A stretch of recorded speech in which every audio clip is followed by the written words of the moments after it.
বাস্তব একটা ঘটনা। আমি 2001 সালে মেট্রিক পাস করে আমি কলেজে ভর্তি হব। যেহেতু আমার বাড়ি হচ্ছে শরীয়তপুর বেদেরগঞ্জে, আমি মাদারীপুরে ভর্তি হব। মাদারীপুর সরকারি কলেজ, ওখানে ভর্তি হব। যেহেতু ওখান থেকে এসে গিয়ে পড়তে গেলে আমার অনেক সময় ব্যয় হয়, যার ফলে আমাকে একটা বাসা ভাড়া নিয়ে আমাকে থাকতে হবে। তো মাদারীপুর সদর থেকে একটু বুরঘাটার দিকে, এখানে বুরঘাটা না সরি মস্তকপুর, এখানে একটা পুরাতন বাড়ি, আগেকার জমিদারের বাড়ি ছিল, আগেকার হিন্দুরা বসবাস করত। তো ওখানে আমি বাসা খুঁজতে খুঁজতে খুঁজতে খুঁজতে আমরা তিনজন বাসা খুঁজতে খুঁজতে ওখানে একটা বাড়ি পেলাম। তো বাড়িতে লোকজন দেখছি না, অনেক বট গাছ যেন বিল্ডিংটার মধ্যে মানে লেগে আছে, বিল্ডিং এর কাছে হয়ে আসছে, দেখতে মধ্যে খুব কারুকার্য বাড়িটা। তো ওখানে একটা কেয়ারটেকার থাকে, তো উনি বৃদ্ধ বয়সে উনি বেরিয়ে আসলো যে তোমরা এখানে কি চাও। তো আমরা বললাম যে আমরা আমরা তিনজন বন্ধু, আমরা বলছি আমরা এখানে কি রুম ভাড়া হবে, যে যদি ভাড়া হয় আমাদেরকে জিজ্ঞেস করলো কি করা হয়। আমরা বললাম যে আমরা ওই কলেজে পড়ি, আমরা এখানে থাকবো। তো বলতেছে যে এখানে কি তোমরা থাকতে পারবা। আমরা বলছি কেন থাকতে পারবো না, এটা বাড়ি না। তো বলিনি। তো দাদু আবার আমাদেরকে, ওই যে কেয়ারটেকার উনি আমাদেরকে আবার এখানে একটা গোপন রহস্য ছিল, যে কথাটা আমাদেরকে উনি বলে নাই। তো আমরা বললাম যে হ্যাঁ নেব। বলতে কত ভাড়া, 2001 সালের কথা, যেটা ভাড়া হবে 1200 টাকা। বলতেছে যে 1200 টাকা তো অনেক দাম বেশি হয়ে যায়, একটু কম হবে কিনা। আমরা 800 টাকা দিব তিনজনে, 200 টাকার থেকে মানে 3 থেকে 900, 300 টাকার থেকে কিছু কম পড়বে। ও কেয়ারটেকার রাজি হলো, যে ঠিক আছে। কেয়ারটেকার রাজি হলো, আমাদেরকে নিয়ে দেখালো রুমটার মধ্যে মাকড়সা, মানে জিজি পোকা, অনেক কিছু। তো বলতেছে এখানে তোমরা থাকতে পারবো তো। তো আমরা বলছি কেন পারবো না। তো আশেপাশে বাড়ি নেই, আশেপাশে তেমন নেই, চারদিকে গাছ, মানে পুরাতন বাড়ি, পুরনো ইটগুলা যেমন খসে খসে পড়ছে, এরকম একটা বাড়ি। তো আমরা বললাম যে বাড়িটা তো ভালোই। আমাদেরকে বললো যে ছাদে কখনো কিন্তু উঠতে পারবে না তোমরা। তো আমরা বললাম কেন। বলছি উঠতে পারবা না, ছাদে কখনো উঠবা না। তো ছাদের উপর দিয়ে একটা বিশাল বড় একটা বট গাছের একটা ডাল, মানে এই ডালটা ছাদের উপরে আইসে রয়েছে। তো আমার সাথে আমার এক বন্ধু ছিল সুমন, ও সুমন বলতেছে যে আচ্ছা উনি আমাদেরকে ছাদে যেতে বারণ করতেছে কেন, আমরা তো শিশু না, ছাদ থেকে তো পড়ে যাব না। তখন আমি বললাম চুপ থাক, পরে আমরা হয়তো বা উঠবো। উনি বলছে ব্যাস শেষ, ওনার কথা শুনে চুপ থাক। তখন আমরা বাসা ভাড়া নিলাম, আমরা বই পুস্তক নিয়ে, আমরা সবকিছু নিয়ে আমরা উঠে গেলাম। উঠলাম, আমরা কলেজে আসতেছি যাচ্ছি, কলেজে আসতেছি যাচ্ছি। তো একদিন রাতের বেলা আমরা তিনজনই একটু দুষ্টমি করে একটু রাত জেগে গল্প গুজব করে আমরা প্রায় 12টা-1টার দিকে আমাদের ঘুম আসলো। তো ঘুম আসলো, আমরা যার যার মতো ঘুমিয়ে গেলাম। তো আমাদের ছাদে যে বারণ, তো আমরা যেমন ঘুমের মধ্যে দেখতেছি যে আমি বিশেষ করে ঘুমের মধ্যে দেখতেছি যেমন ওই বুড়ো কেয়ারটেকারটা বারবার এসে আমাদেরকে বলছে তোমরা ছাদে কিন্তু কখনোই যাও না, ছাদে কিন্তু কখনোই যাও না, ছাদে বিপদ আছে, ছাদে বিপদ আছে, এই কথাটা আমাদেরকে ঘুমে যেন বলছে। হঠাৎ করে আমার কোম্পানিটা, তখন আমি ভাবলাম যে থাক, ওটা আমরা তো দিনের বেলা বলছে, ওই কথাটার কারণে হয়তো বা রাতে এটা আজবই একটা মনের কল্পনা স্বরূপ এই ছাদে যাওয়ার ব্যাপারটা আমার স্বপ্নে আসছে। তো যাক, সকালে ঘুম ভাঙলো। ঘুম ভাঙার পর আমরা সকালে নাস্তা টাস্তা যেহেতু বাইরের থেকে খাই, নাস্তা টাস্তা খেয়ে আমরা কলেজের উদ্দেশ্যে রওনা হবো। তবে কলেজের উদ্দেশ্যে ওরা দুজন একটু আগে চলে গেছে, আমি একটু দেরি হয়ে গেছে, আমার একটু সময় নিচ্ছে। তো আমি তাড়াহুড়া করে বেরোবো। তো বেরোনোর পর আমি আবার দরজার চাবিটা তো না, মানে তালাটা না দিয়েই আমি অনেক দূর চলে আসছি। তো চলে আসার পর আমি ব্যাগের থেকে আরে আমি তো তালা দিয়ে আসিনি, আমার বন্ধু দুটো কিন্তু আগেই চলে গেছে। হ্যাঁ, তো যখন আমি এটা দোতলায়, যখন আমি নিচতলায় উঠবো, তখন আমি সুমনকে যেমন দেখলাম যে আসলে রুমে ঢুকতেছে। তো আমি ভাবলাম যে সুমন কি কিছু ফেলে গেল, আর একই রাস্তায়, তো সুমন তো আমার সামনে দিয়ে আসার কথা। তো আমি দৌড়ে গেলাম, সুমনকে একদম স্পষ্ট দেখলাম যে সে ঢুকতেছে। আমি দৌড়ে যখন গেলাম, কিরে সুমন, তো এখন আমি সুমনকে দেখছি না। আরে আমি মানে বলতে, সুমন তুই ফাজলামি করস, লুকাই থেকে কি শুরু করলি, তুই ফাজলামি করস?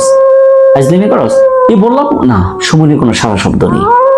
তারপর আমি কি যেন চিন্তা ভাবনা করলাম যে আসলে কি দেখলাম, মনের ভুল। চোখ কসলাতে কসলাতে আমি দরজাটা বন্ধ করে আমি কলেজে চলে গেলাম।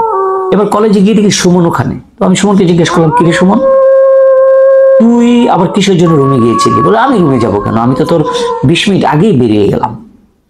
ফাজলামি করেছ আমার সাথে? সুমন বলতেছে। আমি যে না, আমি দেখলাম তুই ঢুকলি। তুই কি পাগল হয়েছিস?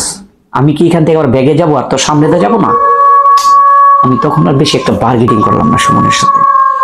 তো যাই হোক, আমি এই কথাটা আবার সুমনকে শেয়ারও করলাম না যে আমি দেখলাম এরকম। তো যাই হোক, এভাবে দিন যাচ্ছে, 1 2 3 7 দিন, 5 দিন, 8 দিন, মাসেকখানি হয়ে গেছে। তো মাসেকখানি পরে একদিন সুমন বারবার বলে যে আচ্ছা শোন, ছাদে যাওয়া তো নিষেধ, দিনের বেলা তো কাকু দেখবে, তো আমরা রাতের বেলা চল সাতটাতে উঠি, একটু বাতাস টাতাস খাই, প্রচন্ড গরমের দিন আমরা বাতাস খাই। তো সেই দিন আবার অমাবস্যা রাত, খুব অন্ধকার ছিল, তো ছাদে একদম ঘুটঘুটে অন্ধকার। তো আমি বলছি ভালো লাগে না, তুই যা, ছাদে যাওয়া নিষেধ। তো সুমন আর আমার একটা বন্ধু রাকিব, ওরা বলতেছে ও যাবে না, চল তুই আর আমি একটু বাতাস খেয়ে আসি। এখন যখন আমি শুয়ে রইলাম, ওরা দুজন গেল, তো হঠাৎ করে দৌড়ে এসে আমার কাছে এসে বসল, কিরে কি অবস্থা? ছাদে ওঠার পর দেখি যে দাদুকে বয়ে পেলাম, সেই দাদু তো সেই কেয়ারটাকার তো ছাদে বসা। ওকে দেখে তো আমি দৌড়ে পালালাম। ও তো আমাকে দেখে বলতেছে, তোমাদেরকে এখানে আসতে বারণ করেছি, তারপর তোমরা ছাদে আসছো কেন? বিপদ হলে কে দেখবে? তো এটা কি করে সম্ভব? যাক, আমি ওদেরকে একটু বকা টকা দিয়ে বললাম যে থাক, যেমন কেয়ারটেকার মনে বাতাস টাতাস খেতে মানে উপর দিয়ে ছাদে গিয়ে বসে আছে। এখন এই সুমন বলতেছে, যদি কেয়ারটেকার ছাদে যাবে তাহলে এই আমাদের এই দিক দিয়ে সামনে দিয়ে যাবে, আমরা কি সারা শব্দ পাবো না? হয়তো বা গেছে, আমরা খেয়াল করিনি। পরের দিন আমরা আবার কলেজের পথে রওনা হলাম, কেয়ারটেকারের সামনে দেখা যে কাকা সরি, আর ভুল হয়েছে, আমরা আপনার বারণ বেঁধেও গিয়েছিলাম, আমরা আর যাব না। তখন ওই কেয়ারটেকারটা খেপে গিয়ে বলল, মানে তার মানে কি তোমরা ছাদে গিয়েছিলে? তোমরা না করা বারণ করার পরেও তোমরা ছাদে গিয়েছিলে? যদি কিছু হতো? দাদু, ছাদে বারণ করলে, ছাদে তো কালকে আপনিই বসেছিলেন। এই পোকা ছিল, আমি বসে থাকবো কেন? আমার নিচের রুমে আমি শুয়েছিলাম, আর গেলে তো তোমাদের সামনে দিয়ে যেতাম, আমি যাব কেন? তো দাদু বলছে যায়নি। খটকা লাগলো। এখন সুমন দাদু কি আমাদের সাথে ফাজলামি শুরু করলো নাকি? ফাজলামি করা শুরু করলো যে আমরা দাদু দেখলাম বসে আছে, এখন বলছে যায় নাই। কি মন জানি একটা ঘুরপাক খাচ্ছিল আমাদের মাঝে। তখন আমার কেমন একটা চিন্তা হচ্ছিল, আসলে দাদু এই ছাদে ওঠার জন্য বারণ করার পিছনের কারণ, মানে আমি সুমনকে রাকিবকে কিছু না বলে আমি একা একা চেষ্টা করলাম যে আসলে কি হয়, কেন ছাদে যেতে বারণ। তো তারা একদিন হঠাৎ করে, বেশি একটা রাত হবে না, এই 10:30 10টার দিকে এক্সাম, তারা পড়াশোনা করতেছে, আমি একটু বাইরে বারান্দায় দাঁড়িয়ে আছি আর কি। তো বাইরে দাঁড়িয়ে ওদের পড়ার ফাঁকে আমি 1 পা 2 পা করে ছাদে উঠতে চেষ্টা করলাম। এবার ছাদে ওঠার সময় আমি দেখলাম ছাদে এই রাকিব আর সুমন দৌড়াদৌড়ি হঠাৎ করে। আমি আরে ওরা তো পড়তেছে, ওরা ছাদে দৌড়াবে কেন? যেমন যারা ছাদে একটু আসে না, যে কুস্তি করা, একটু মজা করা ছাদে। এই তখন আমি ওদিকে নাক থাকায় কনফার্মলি আবার নিচে এসে দেখি না রাকিব সুমন এখানে পড়তেছে। আমার হঠাৎ করে শরীরটা কেমন যেন একটা পশম দাঁড়িয়ে গেল যে আসলে দাদু তাহলে কেন এরকমটা করছে, দাদু কেমন এরকমটা করছে। তখন আমি চুপ করে আর কিছু বললাম না, আমি ছাদে না উঠে শুয়ে রইলাম। আমার সারা রাত ঘুম আসছিল না। আসলে এমনটা আমার সাথে ঘটছে কেন? সেই দিন আমি চাবি রেখে দরজা বন্ধ করে আমি না গেলাম, দেখলাম যে সুমন আবার দরজার পাশে আসলো। আবার সুমন বলবো যায়নি, দাদু ছাদে গেল, দাদু ছাদে যায়নি। আজকে দেখলাম যে সুমন আর রাকিব ছাদে দৌড়াদৌড়ি করে। বিষয়টা কি? আমি বিষয়টাকে খুব গ্র্যাজুয়ালি আমি খুব সিরিয়াস নিলাম যে আসলে হচ্ছেটা কি। তো হঠাৎ করে একদিন আমি কলেজে যাওয়ার সময় ওই পাশের থেকে 2টা ভদ্রলোক, বয়স হবে অ্যারাউন্ড 65-70 বছর, তখন আমাকে বললো যে তোমরা কোথায় থাকো? প্রায় দেখি তোমরা এই দিক দিয়ে যাও। যে বললাম যে কাকা আমি তো ওই বাড়িটাতে থাকি। বলতেছে যে তুমি কতদিন হয় এই বাড়িতে আসছো? আমি যে প্রায় তো 2 মাস হয়ে গেল আমরা এই বাড়িতে আসছি। যে এই বাড়িতে তোমরা আসছো তোমরা জানো এই বাড়ি সম্বন্ধে কি লেনদেন? আমি বলি, দাদু না তো এই বাড়ি তো ভালোই, এই বাড়ি তো জানবো, কি জানবো, তো ভালোই। বলছে বাড়িতে কে কে আছে? বলছে আমরা 3 জন। তাই নাকি, তোমরা 3 জন? আর বাড়িতে? বলছে বাড়িতে একজন বুড়া কেয়ারটেকার। হ্যাঁ, ওনার বয়সটা কত হবে? বলতেছি 70-75 তো হবেই, উনি ওই বাড়িতে থাকে। বলতেছি তোমরা কি জেনে শুনে তারপর ওই বাড়িটাতে উঠছো? তখন আমি বললাম কেন? বলছে না, জিজ্ঞাসা করলাম। বলছে না, তাহলে তোমরা কেমন আছো? আমি তাকে সবকিছু গোপন করে আমি লুকিয়ে বললাম যে না, ভালোই তো আছি। তখন ওই লোকটা আমাকে আর কিছু বললো না, চলে গেল। চলে যাওয়ার পর আমি কিছুটা কৌতূহলী হলাম যে আসলে কেন জিজ্ঞেস করলো। আমরা বাড়ি শেষে, কলেজ শেষে রাতের বেলা পড়তে আমি প্রায় 12-12:30 সামনে এক্সাম পড়তেছি, রাত 12টা-12:30। তখন হঠাৎ করে আমি ওই চাচার শব্দগুলো যেমন শুনতেছিলাম, যে ছাদে বসে বলতেছে বলো কিন্তু ছাদে যেও না, জেনে আসছো। কাকা মনে হয় তাহলে ওই লোকের সাথে আসছি। আমি ছাদে উঠলাম। ছাদে উঠে আমি মাথা উঁচু করে তাকায় দেখি যে যেই লোক আমাকে বলতেছে যে জেনে শুনে কি এখানে আসছো, ওই লোক ছাদে বসে আমার দিকে তাকায় নিয়ে, ওই লোকটাই হুবহু ওই লোকটাই ছাদে দাঁড়িয়ে। কি হচ্ছে আমার সাথে এইসব? আমি নিচে এবার নেমে রফিক এবং সুমনের সাথে কথাটা শেয়ার করলাম যে আসলে ওরা আমার কথাটা পাত্তা দিল না। ওরা বলল যে এখানে ওরা ভালো আছে, ওগুলো মানুষ মজা করছে, ওরা ছাদে একদিন যাবে। তো যাই হোক, এই ঘটনা সেই দিন শেষ, কলেজ টলেজ শেষ, আমাদের এক্সাম সামনে, আমাদের রাত ভোর পড়তে হয়। পড়তে যখন ক্লান্ত হয়ে যাই তখন একটু পড়া অফ করে বারান্দায় একটু হাঁটা চলা করি। আর মানে কোনো সারা শব্দ নয়, শিয়ালের মাঝে মধ্যে একটু ডাক আসে, ঝিঝি পোকার ডাক আসে। তখন রাত 12টার দিকে পড়তেছি। তো পড়তে আমি ভাবলাম যে সুমন বাইরে হাঁটতেছে। সুমন কি করলো, হঠাৎ করে সেই দিন ছাদেই চলে গেল। ছাদে যখন চলে গেল তখন আমরা সুমনকে খুঁজতে আমি আর রাকিব ছাদে উঠলাম, দেখলাম যে সুমন আর নেই, ছাদে নাই, কোথাও নাই। তো দৌড়াদৌড়ি করে আমরা কেয়ারটেকারের কাছে গেলাম যে দাদু আমরা তো সুমনকে পাচ্ছি না। বলছে সুমন তো বাড়িতে যায়নি, আমি তো গেটে তালা দেওয়া, মেইন গেটটা তালা দিয়ে রাখছি বাড়ির, আমি এই রুমেই তো ঘুমাই। তো সুমন কোথায়? তো দৌড়াদৌড়ি করে পাচ্ছি না, সুমনের কি অবস্থা, কোনো কিছু হচ্ছে না। দৌড়াদৌড়ি করে আশেপাশে তো কোনো মানুষও নেই। তো আমাদের কোনো টর্চ লাইট ছিল না, আমরা টর্চ লাইট ব্যবহার করতে কি করব। তখন দাদার একটা মোমবাতি ছিল, মোমবাতি দিয়ে আমরা আশেপাশে খুঁজছি, মানে রাত 2টা-3টা খুঁজে ফেলছি, পাই না। হঠাৎ করে যখন আবার ওই বাড়ির পিছন দিয়ে গেছি, দেখ সুমন ছাদ থেকে পড়ে ওখানে লাশ হয়ে আছে। কি অবস্থা, চিকরা পাকড়া কি অবস্থা। এত রাতারাতি সুমন। তারপর সুমনকে আমরা যাই হোক ওখান থেকে আনলাম, আলার পর সকাল হয়ে গেল। সকাল হওয়ার পর অনেক মানুষ আসলো, পুলিশ আসলো, সবাই এই লাশটা তারা পোস্টমর্টমের জন্য নিয়ে গেল। আমাদেরকেও পুলিশ সাথে সন্দেহভাজন করে নিয়ে গেল। তখন আমরা পুরো ঘটনাটা আমরা বললাম যে এই ঘটনা ছাদে ঘুরতে গিয়েছিল, পরে এরকম। এখন পুলিশ রিপোর্টে বলতেছে যে ছাদের থেকে সে আত্মহত্যা করলো কিংবা না নিচে পড়ে গেল, এইভাবে একটা। তখন তার রিপোর্টে করলো যে সে পিছন থেকে হয়তোবা মনের ভুলে পিছন থেকে সে পড়ে গেছে, পড়ে গিয়ে হয়তোবা তার। যাই হোক, সুমন আমাদের মাঝে নেই। সুমনের এই লাশ নেওয়ার জন্য তার বাবা টাবা আসলো এবং সুমনকে বাড়ি নিয়ে পরের দিন আমরা সাথে গেলাম। আমাদের সামনে এক্সাম চলে আসছে, তখন আমরা ওখানে 2 দিন থেকে আমরা হলে চলে আসলাম। তখন আমার মনের ভিতরে একটাই প্রশ্ন যে কি এমন হলো। তখন ওই যে কেয়ারটেকার আমাদেরকে বললো যে এখানে আসার পর তোমাদেরকে আমি বারণ করেছিলাম যে ছাদে যাওয়ার, এখানে সমস্যা আছে, বিপদ আছে, বলে কেন তোমরা ছাদে গিয়েছিলে। তখন আমি বললাম যে আসলে দাদু ভুল হয়েছে, আপনার কথা আর অবাধ্য হয়ে ওখানে যাওয়াটা ঠিক হয় নাই। তারপর সুমন আজকে এত বড় ঘটনা বলতেছে, দেখো তোমরা আর এখানে থাকলেও এখানে কোনোদিন যেও না, এখানে সমস্যা আছে।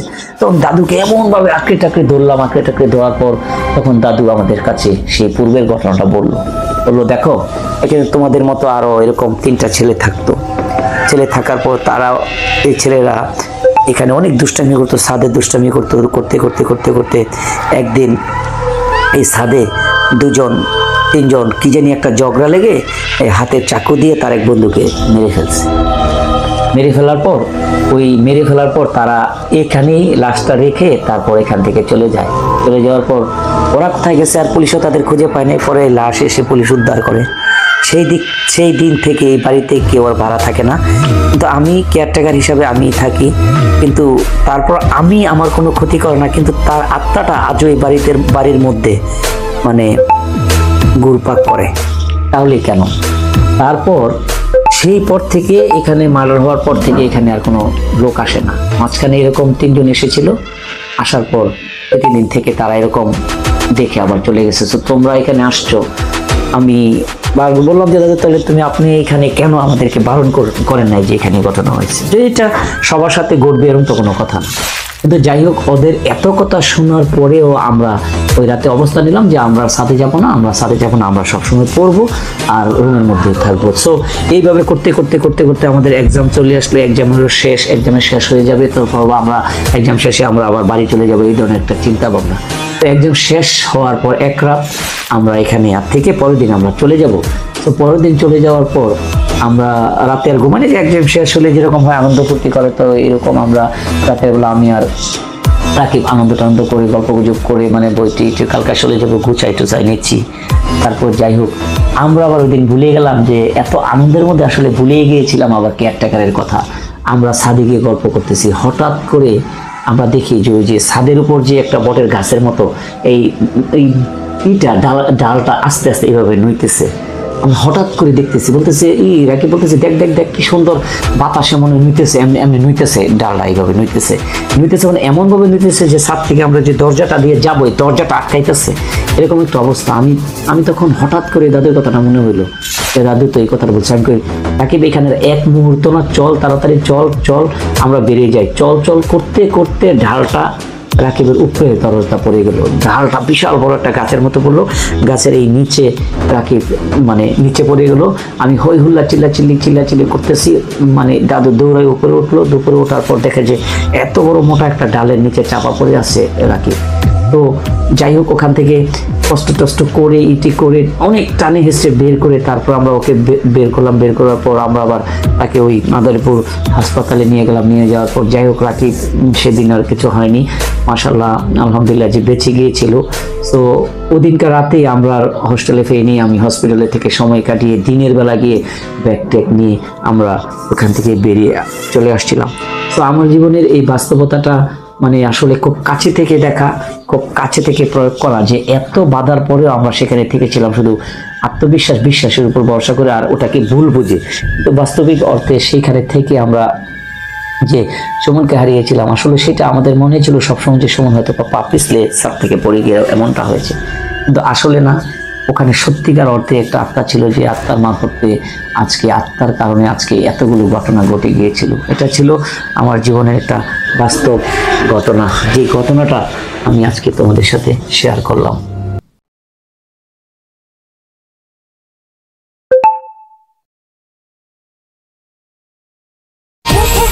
শান্তি